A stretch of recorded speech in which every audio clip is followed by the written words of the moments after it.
tu n'écoutes pas en tirant son oreille, est-ce que cet enfant est sourd? Non.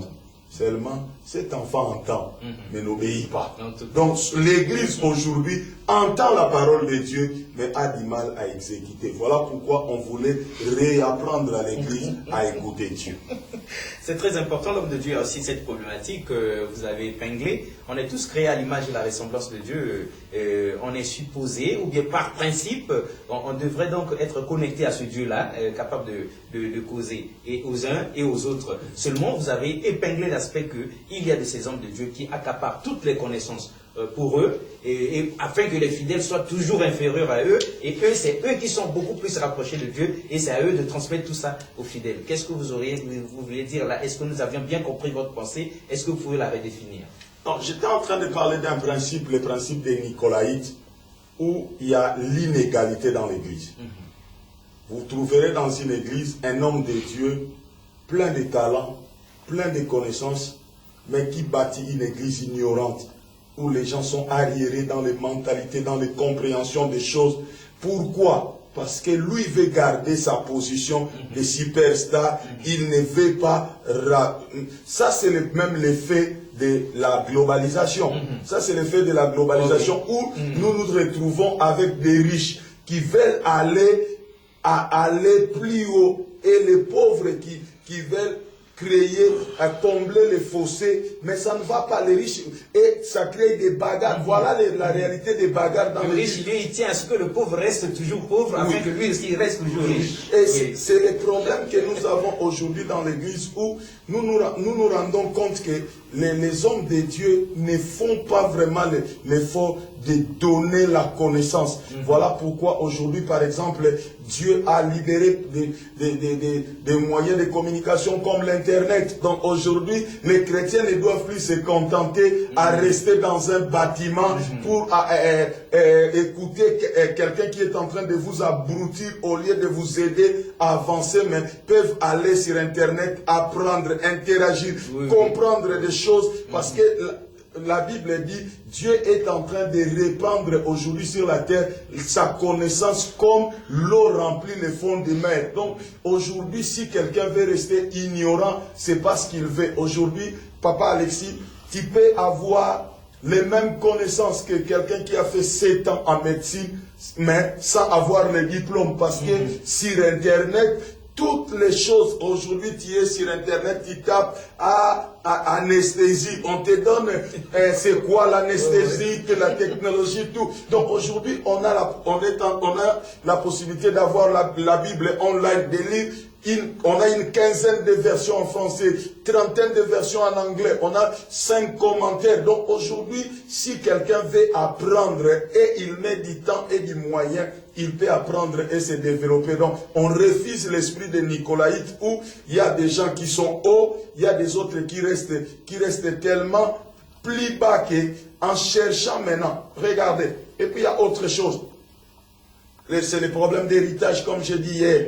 Donc, ce sont des mentalités qu'on a héritées. Donc, voilà pourquoi aujourd'hui, vous verrez des jeunes, par exemple, qui sont encore patients dans de tels ministères où un homme de Dieu abuse, les laisse trop loin. Pourquoi? Parce qu'ils envisagent cette position-là. Il sait que dans quelques années, moi, j'arriverai aussi comme lui. Je ferai comme lui. Alors si aujourd'hui on anéantit ce système, moi demain j'arriverai pas. Donc aujourd'hui on a des jeunes hommes de Dieu qui envient des hommes de Dieu qui sont soi-disant reconnus, des grands dans ce monde parce qu'ils veulent arriver là. C'est ça le problème. En tout cas, l'homme de Dieu, le temps est contre nous. On ne sait pas trop comment on va faire. Mais une toute dernière question, vous allez essayer de voir ce qu'on pourra dire. Vous avez aussi parlé du fait que de la même manière que dans le monde, on chosifie la femme, on s'en sert pour des pubs et tout ça. L'Église aussi aujourd'hui chosifie nous sœurs en Christ, chosifie nos mamans qui sont là, donc comme pour les intérêts de cette Église-là.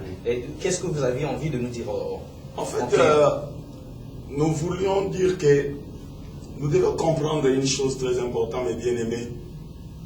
La femme, c'est un être merveilleux. C'est un être merveilleux. Parce que si Dieu avait donné à l'homme la femme, ce n'était pas pour que la femme soit un objet de décor. Et aujourd'hui, on se rend compte que c'est comme si la femme, que ce soit en Occident, que ce soit dans le monde, que ce soit dans l'église, la femme est quelque peu chosifiée comme ça. Donc, la femme, même dans l'église, est devenue l'objet de décoration.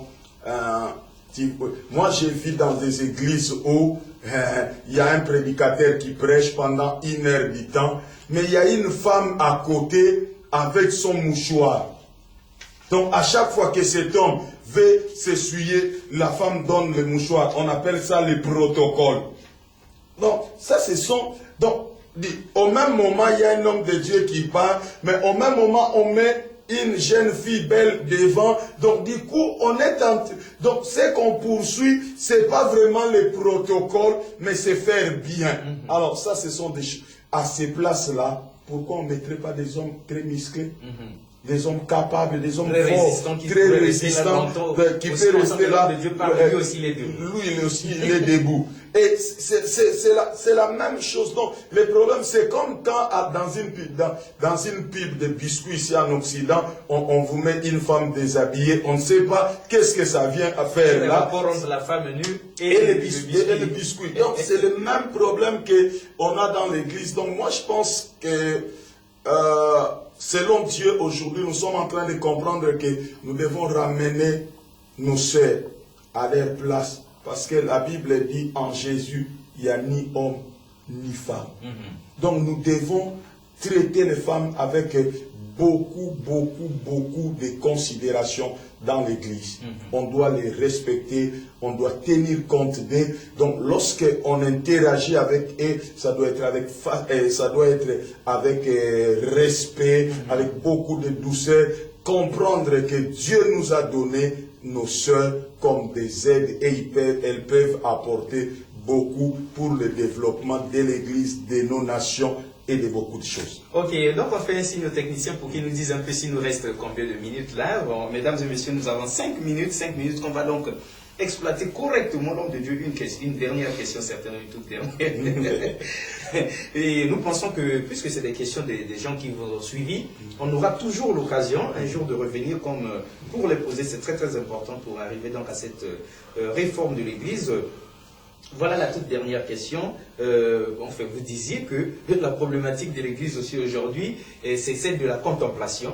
Elle se résigne à contempler. Elle est comme cet homme-là qui arrive devant une belle vitrine de magasin, mais sans argent et contemple. Alors en clair, vous disiez quoi? En clair, nous voulions dire que... Et c'est par là que vous allez terminer. En clair, nous voulons dire pour terminer que, mes bien-aimés, comprenez une chose. L'Église est tombée dans les pièges de la religion. Donc, l'Église est devenue religieuse. Et la religion, c'est la capacité de prendre Dieu et de le mettre sur un piédestal. Et c'est comme devant une vitrine d'un magasin où tu n'as rien pour acheter, tu viens, tu contemples malgré l'envie, mais tu partiras sans avoir la chose. Et tu te dis, si j'avais l'argent. Donc si j'avais l'argent, j'achèterais. Donc c'est la même chose aujourd'hui. Dieu est positionné dans l'église comme quelque chose qu'on ne peut pas atteindre. Alors que par Jésus-Christ, Dieu a voulu lui-même se réconcilier avec l'homme. Parce que même lorsqu'on parle de la révélation, c'est Dieu qui s'est révélé à l'homme. C'est pas l'homme qui a révélé Dieu, mais c'est Dieu qui s'est révélé à l'homme. Donc, nous devons bannir dans l'église la religion, ramener Dieu au milieu du peuple. Alors, mesdames et messieurs, vous avez compris, on n'est vraiment pas arrivé à la fin de cette problématique, mais c'était très important, on a pu faire ce qu'on pouvait faire. On pense que donc Dieu pourra mettre donc la main comme pour dire, lui-même toucher les cœurs seulement. On ne peut pas terminer sans lire un peu les presque derniers mots de ce dépliant donc de nos frères de Charis Global, on apprend à prononcer ça correctement. Il dit ceci, nos valeurs, style de vie du royaume. Les membres s'engagent à vivre complètement d'une manière à exprimer les valeurs du royaume comme définies par la parole de Dieu. Nous ne nous limitons pas seulement à connaître, mais désirons ardemment le faire. On ne se limite pas à connaître seulement, à entendre, mais on applique. Processus personnel. Chaque membre doit s'engager à poursuivre la mort personnelle en rapport avec ses désirs égoïstes et ambitions charnelles. L'adoration, prière et étude de la Bible. Ces trois éléments sont des facteurs clés de notre style de vie. L'adoration